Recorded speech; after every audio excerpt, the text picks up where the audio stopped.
After the death of Maurice, legend says the spear fell into the hands of Rome's pagan emperors, and in their treasure houses it lay forgotten for a generation, until a new claimant appeared.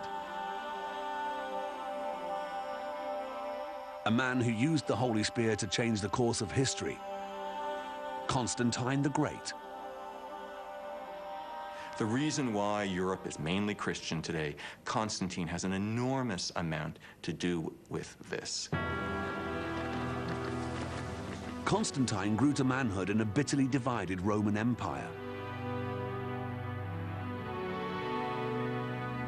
Inspired by a vision of Christ, he vowed to reunite the empire under one strong leader, himself, and to replace the empire's many faiths with a single one, Christianity. He moves the religious center of the empire from the old world of the Western gods to embracing a fairly obscure Eastern cult, Christianity. He sincerely believed in Christianity, but he also understood that Christianity could help save the empire and that it was to his advantage to make men Christians. Constantine's faith inspired his mother, Helena, to become a Christian. Early in the 3rd century, she journeyed to the Holy Land to seek relics of Christ's life.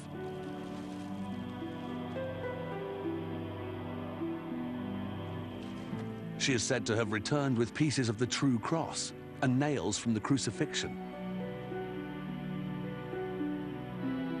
According to legend, she set these nails in Constantine's armor and weapons to make him invulnerable.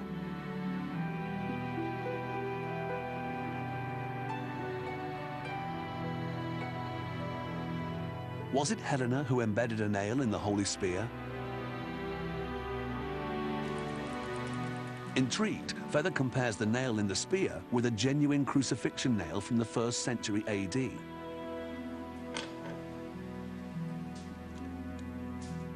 They seem similar in size and shape.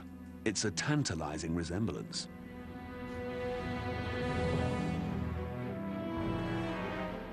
If Helena did add the nail, her faith was duly rewarded.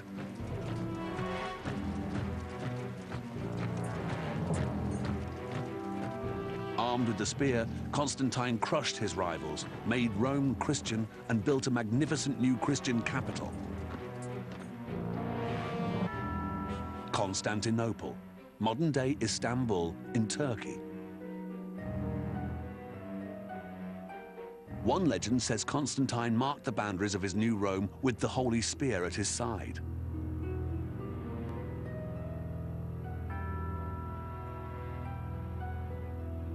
Could Constantine have used the same spear that's now in Vienna to convert all Rome to Christianity?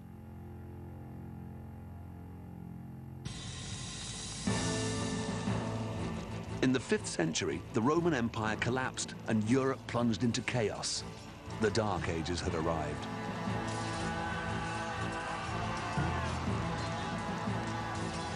More than 3 centuries later, the spear resurfaced in the hands of the greatest conqueror of the Middle Ages, a man who longed to recreate the glories of Rome, Charlemagne.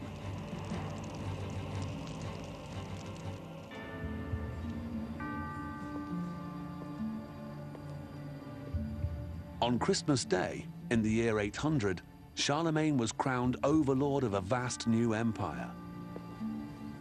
The Holy Roman Empire embraced nearly a dozen modern-day European nations.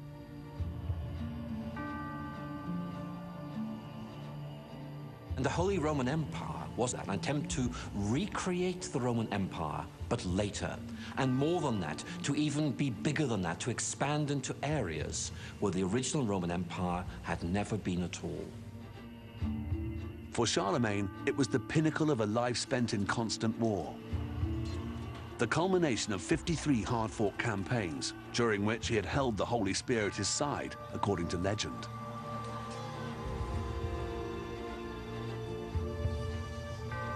Robert Feather thinks the bladed wings may date back to the 8th century, He seeks physical evidence to link the spear to Charlemagne's era.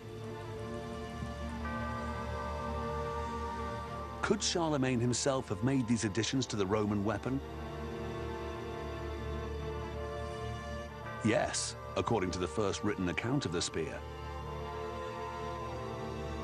In the 10th century, a bishop called Luitprand of Cremona wrote that Charlemagne's spear was the very weapon once owned by Constantine.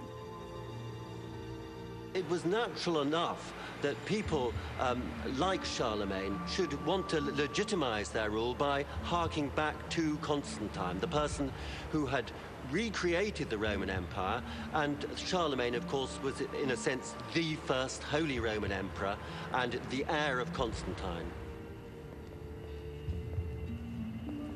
Luitprand recorded that the spear became a symbol of Charlemagne's heirs, an enchanted weapon possessed of divine power.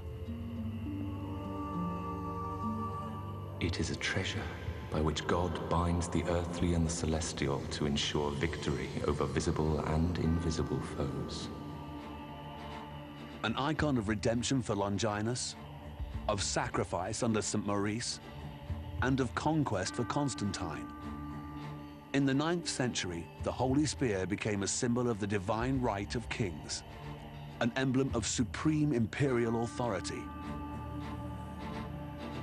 It became part of the Holy Roman crown jewels, brought out during the coronations of Charlemagne's successors. But could it have been these rulers, not Charlemagne,